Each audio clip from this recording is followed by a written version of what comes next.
In February 2003, the body of a woman was found in the Flint River in Saginaw, Michigan. For nearly 2 decades, her tragic case remained an unsolved mystery, a haunting reminder of the dangers lurking in plain sight. Jeanette Wilton was born in 1945 and spent her life in Saginaw. She raised 3 sons, dedicating herself to their care and well-being. For over a decade, Jeanette worked at a local hospital, where she earned recognition for her professionalism and dedication. On February 22, 2003, Jeanette was discovered lifeless in the Flint River, not far from her home in Saginaw. The authorities responded quickly, but the scene raised immediate concerns about the circumstances surrounding her demise. An autopsy revealed that Jeanette had passed from strangulation combined with multiple stab wounds to the neck. These injuries made it clear that her end was both deliberate and violent, leaving the investigators with the urgent task of identifying a perpetrator. The combination of trauma suggested that a struggle had taken place before she lost her life. In addition to the fatal injuries, Jeanette had suffered blunt force trauma to her head and face. She also showed signs of contusions and post-mortem abrasions, indicating that her end had been particularly brutal. Each detail of the autopsy painted a grim picture of the assault she endured. The police and forensic teams worked to gather evidence and trace potential leads, but the case quickly proved difficult to solve. Despite their efforts, the perpetrator remained unknown. Over time, the investigation officially went cold. After almost 2 decades, in 2021, the Michigan State Police 3rd District Cold Case Team reopened the investigation. The renewed effort was made possible by advancements in DNA testing, allowing the investigators to re-examine evidence collected from the original crime scene. The team collaborated closely with the MSP Laboratory and Western Michigan University's Cold Case program to ensure a thorough review of the material. This reanalysis was supported by a specialized grant and conducted through a private laboratory, bringing new scientific techniques to bear on the decades-old case. The process ultimately led to the identification of a suspect, Jason Cabello, a 47-year-old man from Saginaw. The authorities noted that Cabello had a prior relationship with a relative of Jeanette, but no direct connection to her otherwise. On December 9, 2024, the Michigan Attorney General announced that Cabello had been formally charged. He was arraigned the following day on December 10th, and his preliminary hearing was scheduled for December 17th. Law enforcement officers apprehended him at his home in Saginaw, and he has remained in custody since that time. Following a forensic evaluation, Cabello was found competent to stand trial. In August 2025, he was officially bound over to face trial in Saginaw County's 10th Circuit Court on the same charges. The trial date has not been set yet. The authorities continue to seek information from the public. They have urged anyone with knowledge of potential past assaults linked to Cabello to come forward and contact the Michigan State Police. In August 1982, a woman's body was discovered beneath the San Mateo Bridge in California. Over the next 4 decades, her daughter hired investigators and advocated with the police and prosecutors. Nancy Galvani was born in 1946 in the San Francisco Bay Area in California. She spent the majority of her life in the Bay Area, building a life grounded in service and community. She worked as a social worker. Nancy was married to Patrick Galvani, a computer programmer. Their marriage, however, ended in separation, and both were engaged in a contentious divorce that extended into a legal battle over custody of their young daughter. At the center of Nancy's life was her daughter, Allison, who was approximately 5 years old at the time. Despite her careful planning and devotion to family and work, Nancy was unaware of the fatal danger that would soon enter her life. On Monday, August 9, 1982, a group of fishermen discovered a naked body wrapped in a sleeping bag drifting beneath the San Mateo Bridge. They quickly alerted the law enforcement authorities, who arrived at the scene and began a thorough investigation into the discovery.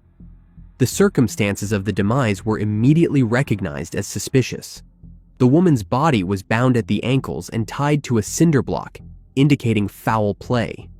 Forensic examination determined that she had been fatally strangled. The authorities soon identified the victim as Nancy. She had recently relocated to a women's shelter in the Tenderloin with her daughter after separating from her husband. As the investigation progressed, the police learned that Nancy had previously filed a restraining order against her husband. She had accused him of attempted assault, claiming he had tried to end her life by pressing a pillow over her face and striking her. Following these threats, Nancy and Allison had moved out of their family home on Green Street in Pacific Heights, with Nancy planning to proceed with a divorce according to friends. Allison later recalled an incident in which her father had yelled at her mother, saying, "I will end your life before you get custody of Allison."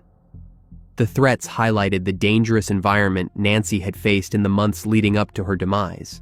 Despite the ongoing legal actions, Nancy remained determined to protect herself and her daughter from harm. On the evening before her body was found, around 7:30 p.m., Nancy told the owner of the hotel on McAllister Street that she was driving to Pacific Heights to pick up Allison and would return shortly. She never came back, and she was never seen alive again. The disappearance immediately intensified the investigation into her fatal end. After obtaining a warrant to search the Galvani home at 1871 Green Street, the investigators located Nancy's 1973 Buick Apollo in the garage. Patrick was arrested and charged with the case, but the San Mateo County District Attorney's Office controversially dismissed the case due to insufficient evidence. The dismissal left the case unresolved and raised questions about the challenges of securing justice in such violent circumstances. Allison grew up determined to honor her mother's memory and pursue justice for her. She went on to become a professor of epidemiology at Yale University, dedicating her life to research and education while maintaining a personal mission to seek accountability in her mother's case. Her career achievements were matched by her unwavering commitment to uncovering the truth behind Nancy's demise. She believed, for many years, that her father had nothing to do with her mother's end, as he told her that her mother had ran away. But over time, she realized that there might be something more to the crime. She said that not knowing what had happened to her mom had plagued her throughout her life, and even led her to ask her father to walk in front of her during her wedding so she would not have to touch him. She said that she even once accused him of the crime when he visited her family in Connecticut in 2008, telling him, "You took my mother's life." She said that he replied, "It was not my fault." For decades, Allison tirelessly pushed for progress in the investigation. She hired private investigators, maintained communication with law enforcement, and advocated with prosecutors, refusing to let the case fade into obscurity. Her persistence ensured that Nancy's story remained in the public eye and that the authorities were reminded of the unresolved case. After more than 4 decades, a major breakthrough finally occurred. 43 years after Nancy's body was discovered in the Bay, Patrick Galvani was arrested on suspicion of taking his estranged wife's life. The arrest marked a significant development in a case that had long frustrated the investigators and family members alike. A statement from the Foster City Police Chief confirmed, "Despite extensive efforts over the years, the case remained unsolved until recent developments allowed investigators to move forward." In November 2025, 81-year-old Galvani was taken into custody in San Francisco and booked in the San Mateo County Jail. The case was reopened following new developments, though officials have not publicly disclosed the full details of the evidence that prompted the arrest. After Allison heard of her father's arrest, the following was said by D.A. Wagstaff. She was so grateful that people had listened to her. She began to fear that perhaps people were not listening. When asked why he was released back then, D.A. Wagstaff said, "We had a couple of witnesses who were not available. They could not be found." When asked if those witnesses are speaking now, Wagstaff said, "They have talked to us, and we believe they will be important witnesses in the trial."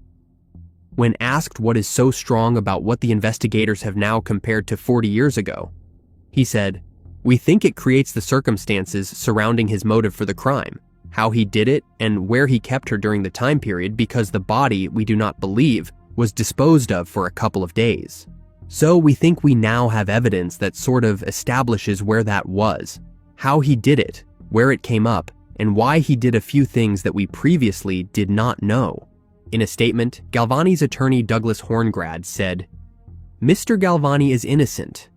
This charge was filed against him years ago, and the case was dismissed for lack of evidence. As I understand it, the evidence is the same, and we believe the outcome will be the same. Mr. Galvani will be exonerated again.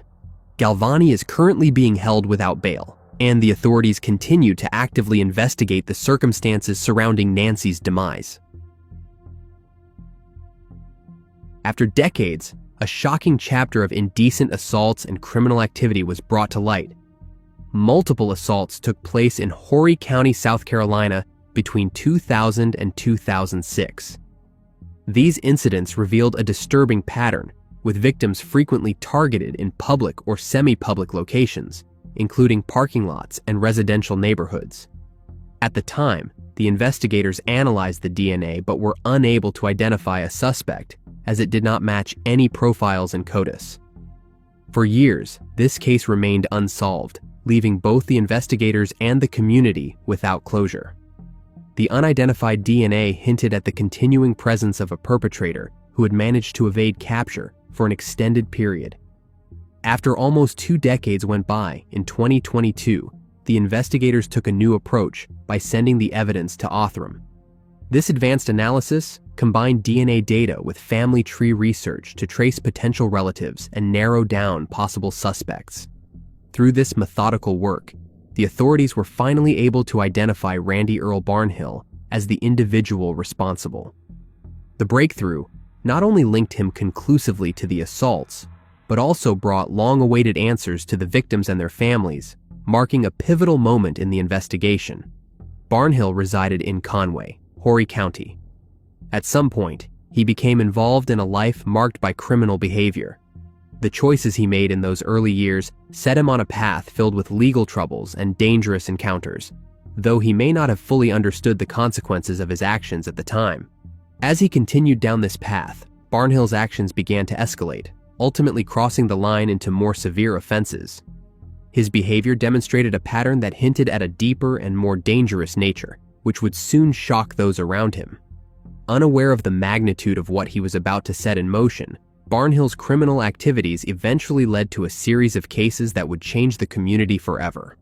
On June 9, 2022, Barnhill was identified and taken into custody after the investigators successfully linked him to the assaults through DNA and forensic genealogy efforts.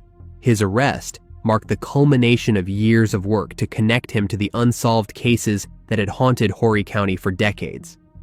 Following his arrest, Barnhill faced 13 counts, including severe offenses such as first-degree criminal conduct, kidnapping, burglary, and lewd acts. Due to the nature of the allegations and the perceived risk he posed, Barnhill was repeatedly denied bond. The prosecutors argued that his actions demonstrated that he was a continuing threat to the community, making release unsafe while legal proceedings were ongoing. On September 30, 2025, Barnhill entered an Alford plea in one of the 2006 indecent assault cases. By doing so, he did not admit guilt, but acknowledged that the evidence against him was sufficient for a conviction, allowing the court to proceed without a traditional admission of responsibility.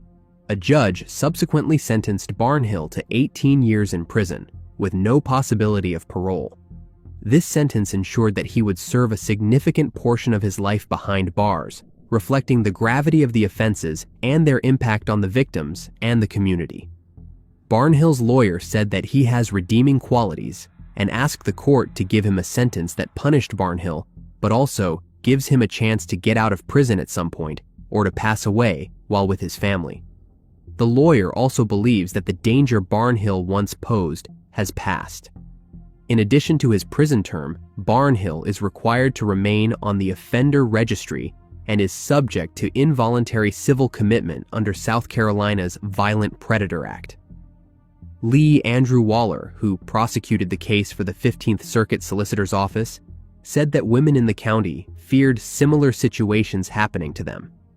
She said, "The women in our county were afraid, scared, and I think that what we need to remember is that this did not only impacted the lives of the victims that spoke here today, But he created a real fear in our community, and this is exactly the kind of crime that we are here to stop. One victim who spoke at Barnhill's hearing said that Barnhill kidnapped her and made her do activities with him. She added that she did everything she could to try to get away, even stabbing Barnhill in the head. The victim knew she had to report the crime because if she did not report it, it would escalate. She also said that it did not matter what she was wearing. On Christmas Eve 2019, Lake City police officers in South Carolina responded to a call about a shooting and discovered a young man. It was not until years later that a breakthrough in the case came. Akii McFadden was born in 1994. He was raised in Lake City, where he spent the majority of his life. At the age of 25, Akii was still young, standing at a point in life where many are shaping their future.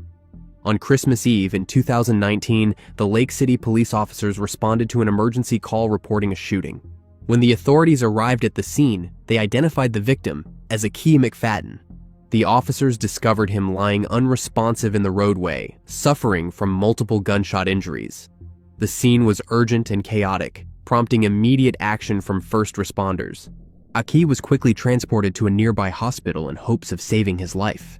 Despite medical efforts, he later succumbed to his injuries, and his demise was officially confirmed by hospital staff. Following the confirmation of his passing, law enforcement launched an investigation to determine who was responsible for the crime. The detectives began gathering information and attempting to piece together the events that led to the fatal encounter. The police focused their efforts on locating potential witnesses who may have seen or heard something connected to the case. They canvassed the area and followed up on available leads, hoping to identify a suspect. However, as time passed, progress slowed. With no solid witness accounts or decisive evidence, the investigation gradually lost momentum and the case eventually went cold, leaving many questions unanswered. After 6 years went by, in late 2025, law enforcement officials announced major developments in the long-standing case involving Akii. After years without answers, the authorities confirmed that arrests had finally been made in connection with his case, signaling a turning point in the investigation. In November 2025, 28-year-old David Hanna was taken into custody. He was charged in relation to the case, including possession of a weapon during a violent crime connected to the shooting. According to the investigators, witnesses reportedly identified him as the individual who fired the shots. The investigation continued to progress the following month. In December 2025, 31-year-old Lyndon Harrison of Columbia was also arrested.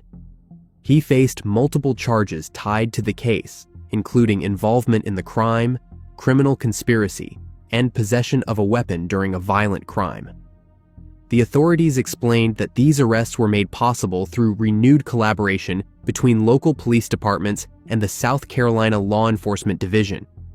This partnership allowed investigators to uncover new leads and evidence that had not previously been available. The reopening of the case and the exchange of information between agencies played a critical role in moving the investigation forward. With fresh evidence and witness cooperation, law enforcement was finally able to connect those involved to the crime. Following the announcement, Akii's mother, Keisha Mills, shared her emotional response. She stated that the arrests brought her a sense of relief, explaining that the weight she had carried no longer felt as heavy. She admitted she was in shock, saying she never truly believed this moment would come after so much time had passed, and feared she would never live to see justice take shape. A man was fatally shot, but before he passed away, he was able to describe the event to authorities. It still took 14 years to solve his case. On February 17, 2011, Truman Smith, a 40-year-old delivery driver from Irondale, Missouri, was fatally shot.